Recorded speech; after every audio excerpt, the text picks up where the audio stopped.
Doctor Hemant विश्व शर्मा जी, सम्माननीय मुख्यमंत्री असम सरकार, मोदी जी की मंत्रिपरिषद में मेरे साथी श्रीमान सर्बानंद सोनोवाल जी, श्री बिमल वोरा जी, मार्गरेट पवित्रा जी, श्री अतुल बोरा जी और मंच पर उपस्थित सभी महानुभावों और आज इस विशाल सभागार में आए हुए सभी भाइयों बहनों को मेरा प्रणाम, नमस्कार। सबसे पहले मां आदिशक्ति कामाख्या के चरणों में प्रणाम कर मेरी बात की मैं शुरुआत करता हूं। मैं भारत रत्न असम के प्रथम मुख्यमंत्री श्रद्धेय गोपीनाथ जी को भी बहुत मन से याद करना चाहता हूं, क्योंकि गोपीनाथ जी न होते तो असम आज भारत का हिस्सा न होता। हम सब आज भारत के हिस्से के रूप में अपना अस्तित्व बना पाए हैं, ये संपूर्ण श्रेय सत्य गोपीनाथ जी को जाता है। मैं डॉक्टर भूपेन हजारिका जी और श्री स्वर्गस्थ जुबिन गर्ग को भी मनपूर्वक याद करना चाहता हूं। ये दोनों महानुभावों ने ब्रह्मपुत्र के तट से लेकर पूरी दुनिया में असम की संस्कृति, असम का संगीत और हमारी कला को विश्व भर में प्रसिद्ध करने का काम किया। मैं होम सेनापति लसित बरफुकन को भी प्रणाम कर मेरी बात की शुरुआत करना चाहता हूं। मित्रों, आज समय बहुत कम है, मौसम के कारण मुझे जल्दी जाना पड़ रहा है, मगर आज एक ही दिन में हेमंत जी ने असम के विकास के लिए, असम की पहचान के लिए, असम की संस्कृति के लिए और असम की सुरक्षा के लिए सभी डायमेंशन को कवर करते हुए ढेर सारे कार्यक्रमों की रचना की। आज नवनिर्मित पुलिस कमिश्नर कार्यालय का लोकार्पण हुआ। 111 करोड़ से ये बना हुआ भवन अत्यंत आधुनिक ही नहीं, सुविधाप्रद भी है। Integrated command and control centre जो पूरे गुवाहाटी की स्मार्ट पुलिसिंग की अवधारणा को जमीन पर उतारेंगे, इसका भी 178 करोड़ की लागत से आज लोकार्पण हुआ। नई न्याय संहिताएं जो असम के अंदर किसी भी व्यक्ति को जिसके साथ अन्याय होता है, आने वाले दिन में सिर्फ 3 साल के समय में सेशन कोर्ट से सुप्रीम कोर्ट तक न्याय दिलाने का काम करेगी। आज इसका भी एक प्रकार से परिचय देने का काम हुआ है। मित्रों, आज सुबह हम सब नौगांव गए थे और नौगांव में हमने बहुत बड़ा एक महापुरुष श्रीमंत शंकरदेव जी का स्मारक, इसका लोकार्पण किया। जिस क्षेत्र को घुसपैठियों ने कब्जा जमाया था, 162 एकड़ भूमि को खाली कराकर वहां श्रीमंत शंकरदेव का स्मारक बनाना, ये आसाम की संस्कृति का पुनरोदय का एक बहुत बड़ा सिंबल है। और इसी दिन आज ही यहां श्री ज्योति विष्णु सभागार का उद्घाटन किया गया। ज्योति प्रसाद अग्रवाला और विष्णु प्रसाद रांभा, ये दो महान साहित्यकारों ने, ये महान कलाकारों की स्मृति में लगभग 200 करोड़ की लागत से 200 करोड़ की लागत से 5000 लोग एक साथ बैठ सके, ऐसे सभागृह में आज हम बैठे हैं। ये आसाम के विकास का परिचायक है।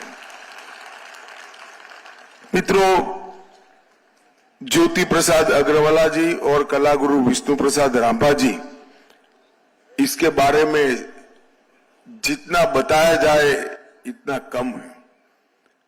उन्होंने असम की पहली फिल्म जय मोती बनाई और असमिया सिनेमा की नींव डालने का काम अग्रवाला जी ने किया।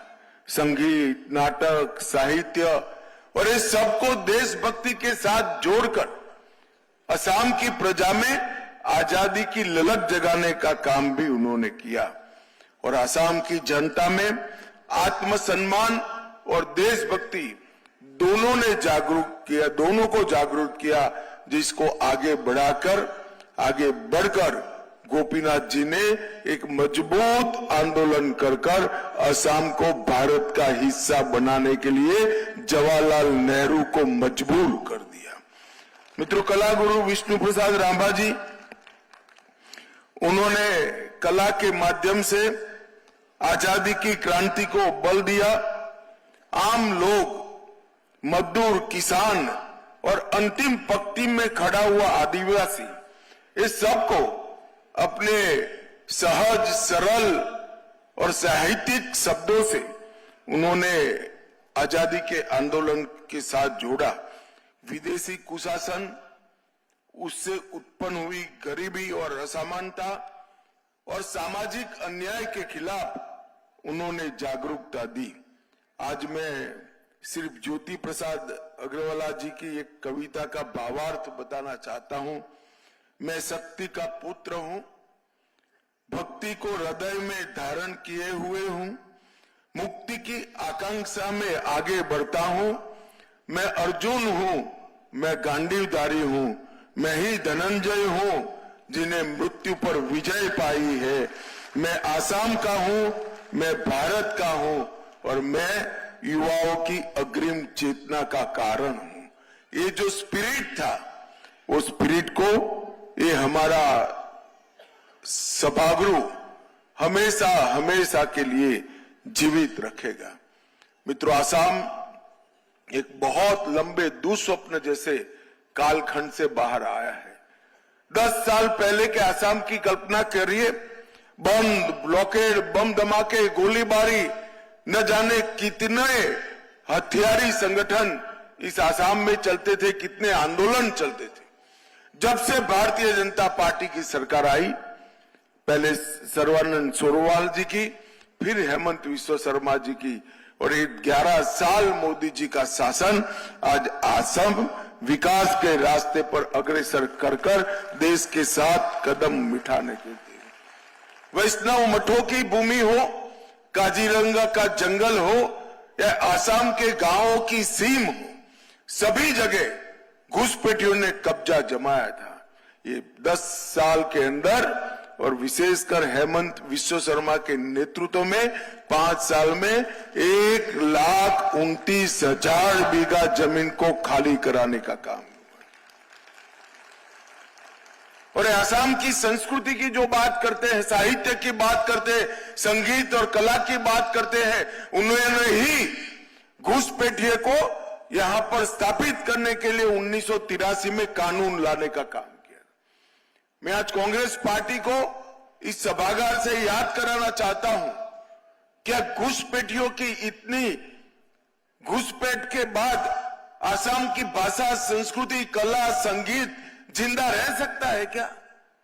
आपने तो वोट बैंक की राजनीति सृजित करने के लिए आसाम के अस्तित्व पर ही सवालिया निशान लगा दिया था।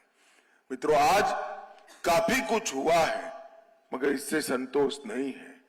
मैं आज इस कार्यक्रम के माध्यम से अंत में आसाम की जनता को इतना ही कहना कर जाता हूं, 10 साल से आपने कमल को, मोदी जी को, सर्बानंद को, हेमंत विश्व शर्मा को आशीर्वाद दिया है। एक और 5 साल कमल को आशीर्वाद दे दीजिए।